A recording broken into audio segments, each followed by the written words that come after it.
Volvemos a Código Urbano con nuestro invitado politólogo en este caso, ¿sí? Un hombre que viene de la academia, pero también de la práctica en muchas instituciones de orden nacional, internacional, profesor universitario, especialista en mediación en conflictos sociales, políticos, internacionales. Estoy hablando de un neuquino que todos conocen, que es Pablo Lummerman, que está aquí con nosotros. Gracias, Pablo, por haber venido. Gracias, Santiago, por la invitación. Bueno, muchas gracias. Recién charlábamos, ¿no? En realidad lo que va llevando este programa de hoy de Código Urbano tiene que ver con este recambio político que nos deja el año 2019 a los argentinos. ¿Vos eso cómo lo estás viendo, viviendo desde tu experiencia, desde tu formación, este cambio entre un modelo, yo le digo neoliberal, se puede discutir, hacia un modelo, no sé si keynesiano o populista, depende del gusto de cada uno? ¿Cómo ves este recambio y qué expectativas te despiertan, ¿no? Claro, bueno, como ciudadano, obviamente, que primero la fe es lo último que se pierde, y más cuando hay un cambio de ciclo como este, ¿no? Es un cambio de ciclo político clarísimo, y estamos bastante en sincro con la región y con el mundo. Una situación de mucha transición a nivel general, pero en particular nos pega en la Argentina con algunas señales interesantes del presente, ¿no? Del presente inmediato, de la coyuntura más precisa, que es justamente la transición de la que vos hacías mención. Sí. Que es bastante singular, no hay tanta experiencia histórica en Argentina de tener estas continuidades, estas conversaciones entre el saliente y el entrante, las coordinaciones a nivel económico, que un poco también la clase dirigente está forzada por la realidad a moderar cierta actitud, digamos, que muchas veces llega cuando cambia el gobierno, que es la refundación, los espíritus refundacionales, ¿no? Que a veces suenan muy bien épicamente, pero pueden llegar a ser muy problemáticos desde la gestión misma de esa continuidad, ¿no? Porque de ese cambio.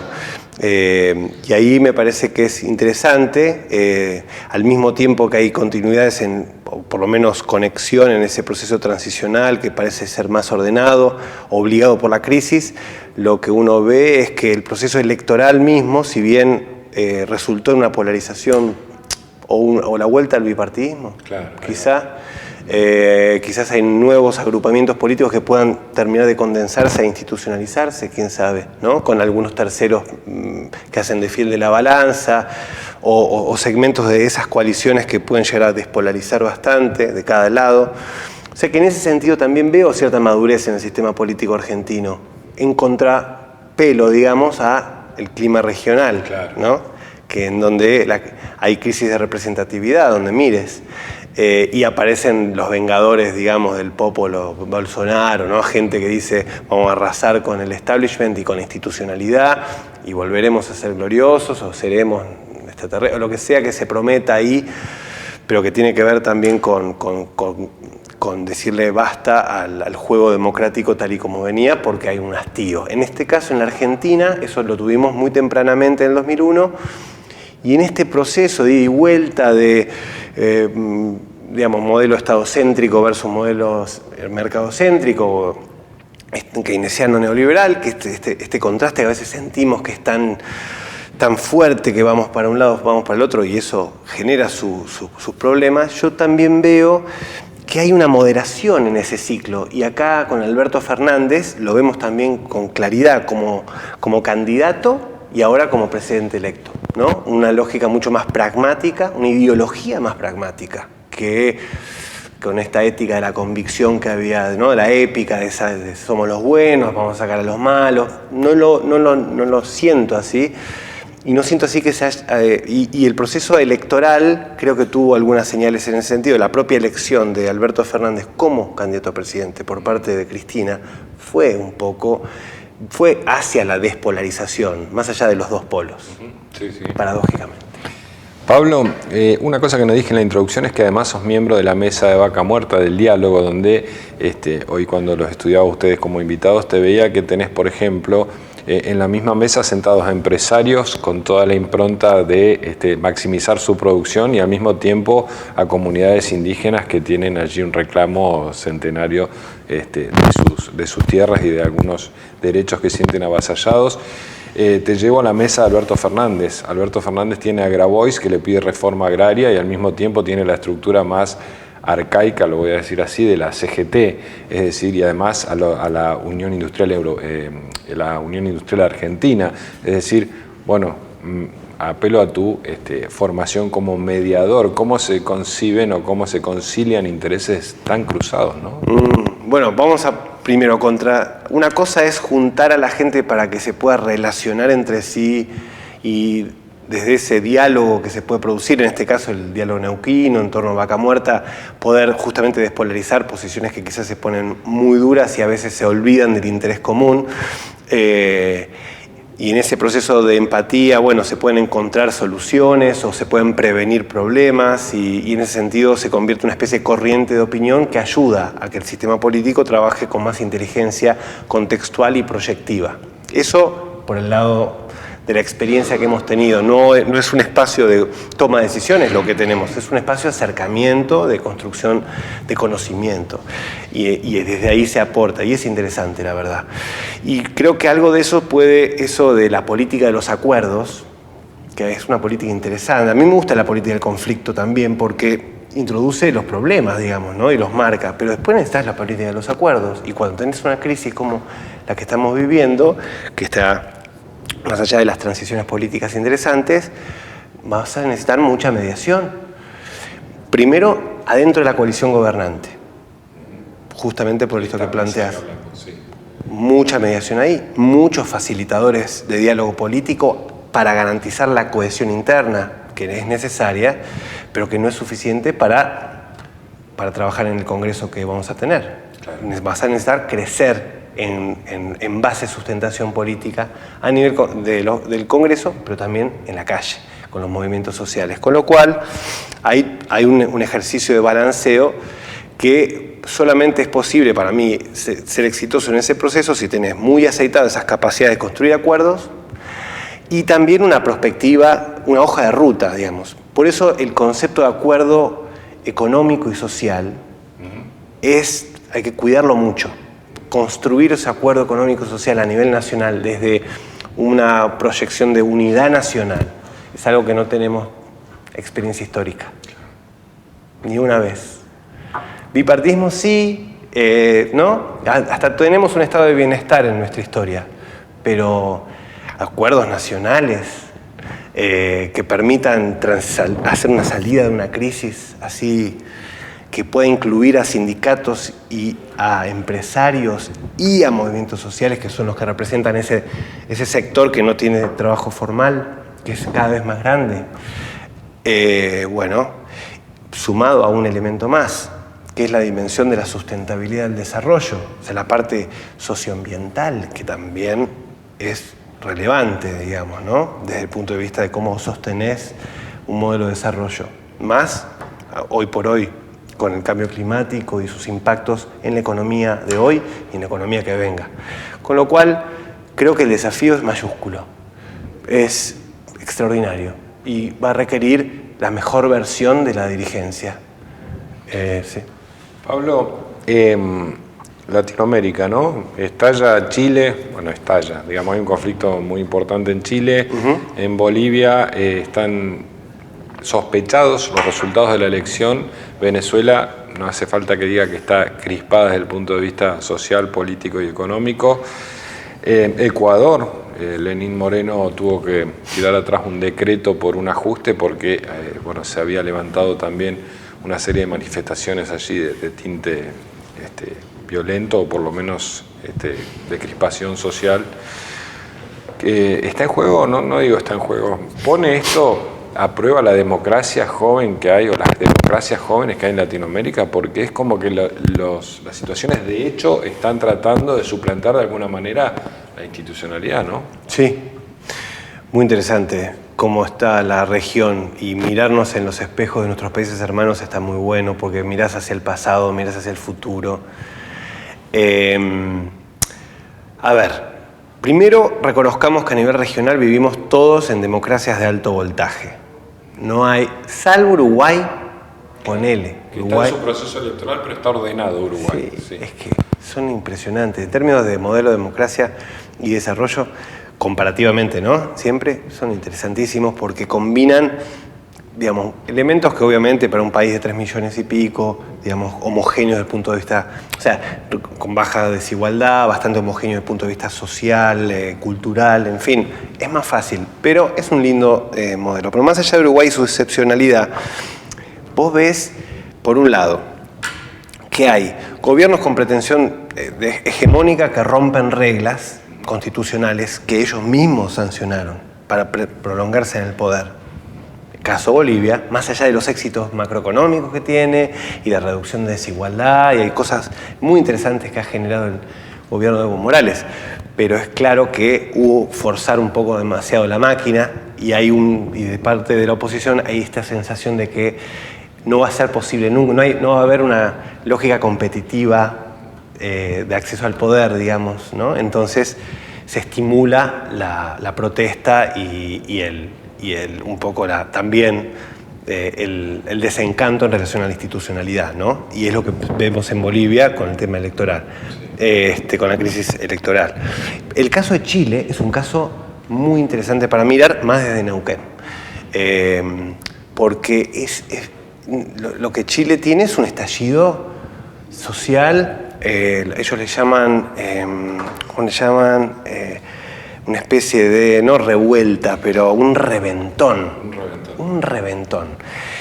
Que todavía está, ¿ves? ¿No? Es como geológico. Hablando de las grietas, bueno, ellos tienen, de repente se abre y empieza todo lo que venía tapado desde la dictadura, prolongado en el tiempo, que es básicamente la Constitución, que es la institucionalidad chilena.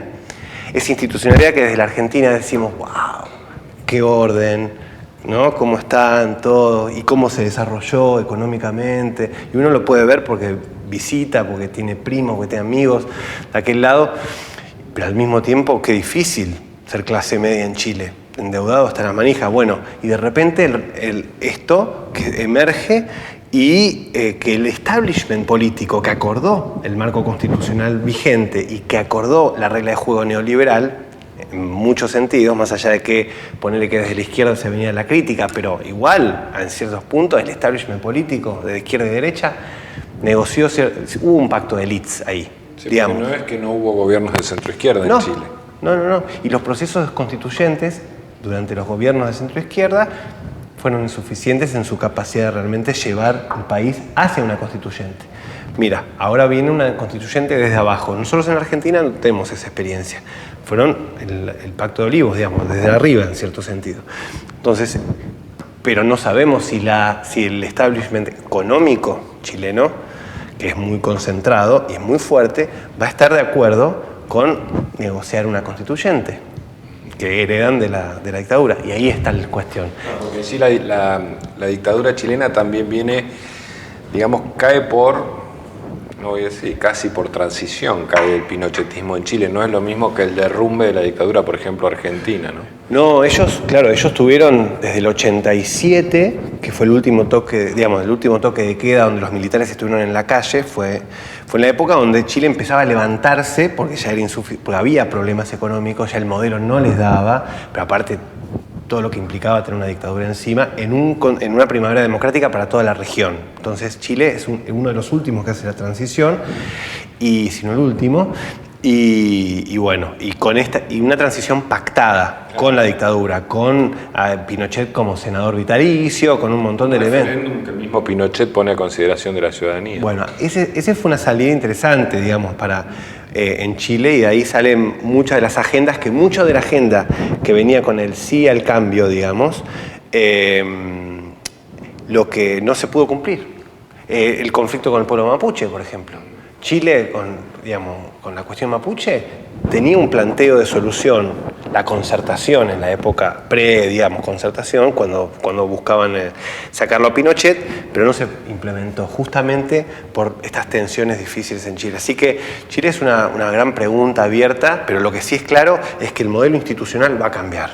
cómo va a cambiar el modelo económico. No solamente es repartir los privilegios económicos que la mujer del presidente... Piñera, sí. No es solo la repartija del dinero hoy, digamos, la agenda social que le llama el gobierno chileno, es mucho más, es la reforma previsional, son las AFPs que tienen, es el sistema previsional e impositivo también, fiscal, y es constituyente también.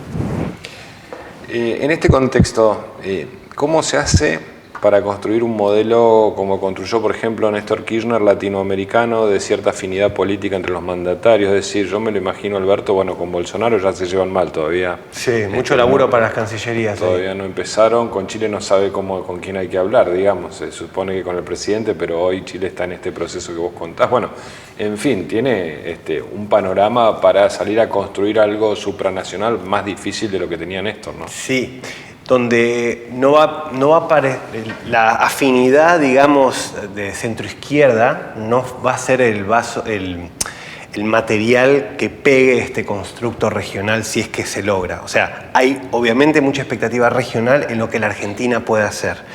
Brasil debe ser el líder de la región con Lula, digamos, fundamentalmente con Lula y con Dilma en corte menguante.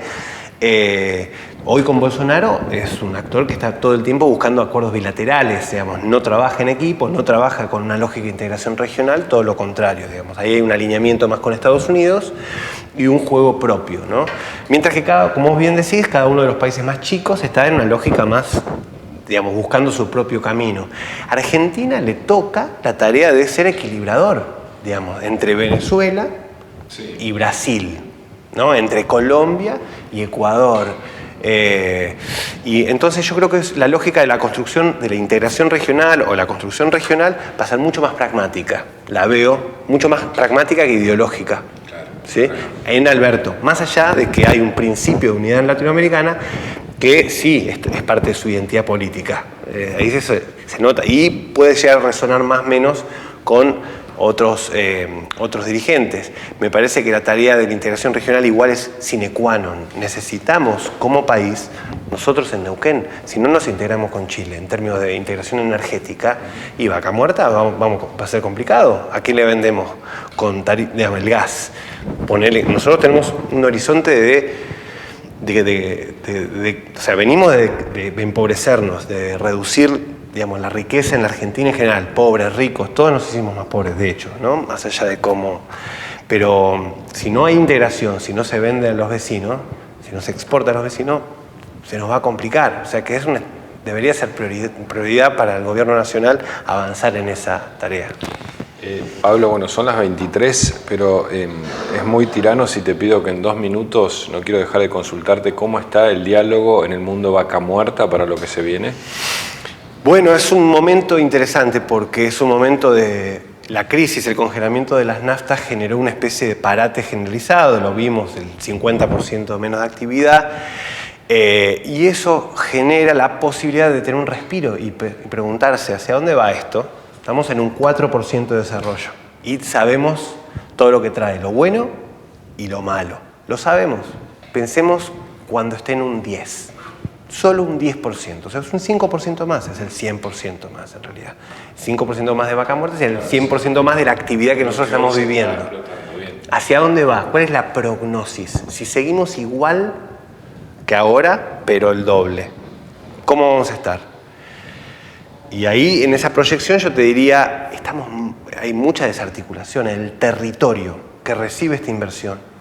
Río Negro y Neuquén epicentro, pero Río Negro también, no está integrándose, no está, a mi criterio, preparándose para lidiar con los impactos negativos. O sea, todavía nos falta mucho diálogo institucional, sectorial, temas de formación laboral, temas de mercado de trabajo. ¿Cómo se va a desarrollar el mercado de trabajo, las habilidades para las profesiones vinculadas al sector y las otras economías que tenemos en la región? Bueno, en fin, creo que es un buen momento para parar y pensar y planificar de forma colaborativa y, déjame, ya que los 2 minutos, y con un enfoque de derechos humanos. Y decir, ¿por qué como Vaca Muerta y derechos humanos, ¿qué tiene que ver una cosa con la otra? Para mí tiene todo que ver. Porque si vos avanzás con un proyecto de inversión olvidándote de respetar los derechos humanos de todos los involucrados, trabajadores, comunidades, la ciudadanía en general, y se va a generar un desarrollo con malestar social, con crisis y con conflicto. Entonces, una política robusta en materia de derechos humanos, planificada, puede dar algunas claves para que Vaca Muerta se pueda desarrollar, a mi criterio, con una lógica de transición energética hacia la sustentabilidad. El gas como transición, pero necesitamos ir hacia un modelo energético más sustentable. Pablo Lumerman, muchas gracias por haber estado aquí. Gracias. Un placer. Bien, Pablo Lumerman, politólogo, especialista en mediación, recorrimos toda Latinoamérica, nos metimos en Vaca Muerta, en la realidad nacional y esta convivencia que estamos tratando de lograr los argentinos, los latinoamericanos, esperemos que sea de la mejor manera, y los neuquinos aquí, toda la región, con esta erupción de Vaca Muerta que esperemos saber sobrellevar. Bueno, Pablo Lumerman aquí en Código Urbano. Esta fue la última entrevista del día, son las 23:03, antes que me saquen corriendo nos despedimos. Muchas gracias. El lunes que viene ya está aquí retomando su lugar Alejandro López, así que muchas gracias por haber estado con nosotros.